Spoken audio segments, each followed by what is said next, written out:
નવસારી ગ્રામ્ય પોલીસે national highway number 48 પર આમટપોર બ્રિજ પાસે પિકઅપમાંથી 3.72 લાખના દારૂ સાથે ચાલકને ઝડપી પાડ્યો હતો। નવસારી ગ્રામ્ય પીઆઈ વિજી ભરવાડના માર્ગદર્શન હેઠળ સર્વેલન્સ સ્ટાફે બાતમીના આધારે આમટપોર ગામની હદમાં બુલેટ ટ્રેન ઓવરબ્રિજ પાસે વોચ ગોઠવી પિકઅપમાંથી 3.72 લાખ રૂપિયાના દારૂ સાથે ચાલકને અટક કરી હતી। પોલીસે 10.78 લાખ રૂપિયાના કુલ મુદ્દામાલ કબજે કર્યો હતો।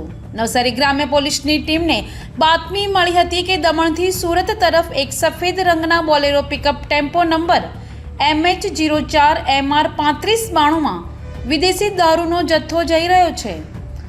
ગ્રામ્ય પોલીસે આમટપોરની હદમાં ઓવરબ્રિજ પાસે વોચ ગોઠવી હતી। તે દરમિયાન બાતમીવાળો પિકઅપ ટેમ્પો આવતા તેને અટકાવ્યો હતો।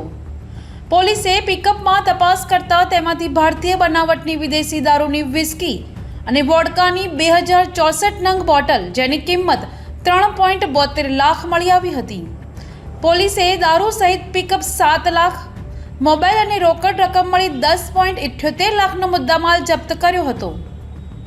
પોલીસે પિકઅપ ચાલક હરિનંદન શિવશંકર ઝા રહેવાસી થાણે મહારાષ્ટ્રને ઝડપી પાડ્યો છે, જ્યારે દારૂનો જથ્થો મંગાવનાર અને ભરાવનાર સુરતના નવલ તથા ભિવંડીના રાજકુમાર રામદયા ભગતને વોન્ટેડ જાહેર કરી આગળની તપાસ પીએસઆઈ KM પાટીલ કરી રહ્યા છે। Bureau report NTC news Navsari.